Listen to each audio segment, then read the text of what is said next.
පළවෙනි එක්සර්සයිස් එකේදී වෙන්නේ අපි ටැප් කරන නෝට් එක අපි එකම නෝට් එක නෙමෙයි ටැප් කරන්නේ අපි වෙනස් නෝට් වලට යනවා. ඉතින් ඒකෙදි එකම නෝට් එකේ ටැප් කර කර ඉන්නේ නැතුව අපේ ටැපින් එක ප්ලේ කරගෙන යද්දී අපිට අවශ්‍ය වෙන නෝට් ප්ලේ කරද්දී ඒක ඉම්ප්‍රූව් වෙන්න තමයි ඒ විදිහට අපි එක්සර්සයිස් එකට එකම නෝට් එක නැතුව අපි මෙහෙම වෙනස් නෝට් දාගන්න. දෙවෙනි එක තමයි අපි ටැපින් එකෙන් පස්සේ අපි ප්ලේ කරන නෝට්ස් ප්ලේ වෙන්නේ අපේ ප්‍රටින් හෑන්ඩ් එකෙන්. ඉතින් ඒකෙදි ප්‍රධාන වශයෙන් දෙවෙනි එක තමයි යූස් වෙන එකක් ටැප් කරලා ඉවරලා අපි ෆුල් ඔෆ් එකකින් පටන් ගන්නවා ප්ලේ කරන්න. නැත්නම් අපි හැම එකකින් පටන් ගන්නවා. ඉතින් පළවෙනි එක්සර්සයිස් එකේදී වෙන්නේ ටැප් කරා ඊට පස්සේ ෆුල් ඔෆ් එකකට තමයි යන්නේ. ඉතින් ඒක එතනින් කවර් වෙනවා. අපි ඊට පස්සේ අපි තව ඉම්ප්‍රූව් කරගන්න අවශ්‍ය අපේ ප්‍රටින් හෑන්ඩ් එක එකම තැන තියාගන්න නැතුව අපි ටැප් කරන ගමන් ඒක වෙන වෙන තැන් වලට යන්නේ. ඉතින් පළවෙනි එක්සර්සයිස් එකේ වගේම දෙවෙනි එක්සර්සයිස් එකේදීත් ඒක වෙනවා.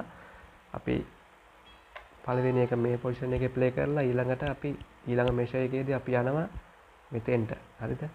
සෙමිටෝන් එකක් ඩවුන් කරනවා. ඊට පස්සේ ආයි නැවත අපි ඒකම සෙමියක් ඉස්සරහට ඇවිල්ලා ආයි තිබ්බ පොසිෂන් එකට එනවා. ඒකෙදී අපි ප්‍රධානම ටාගට් එක තමයි අපි ප්‍රටින් හෑන්ඩ් එක එකම තැන නැතුව ටැපින් එකේදී ප්‍රටින් හෑන්ඩ් එක අපිට අවශ්‍ය තැන් වලට ගමන් කරන එක ඉම්ප්‍රූව් කරගන්න. අපිට දෙවෙනි එක්සර්සයිස් එකේදී වෙන්නේ හැම එක තමයි හුරු කරන්න.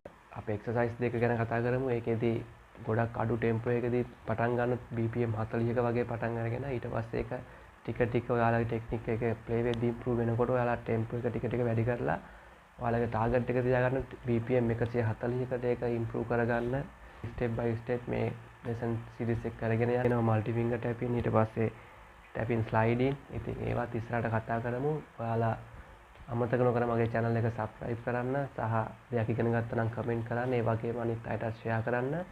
අපි ඉස්සරහ ලෙසන් එකදී හමු වෙමු.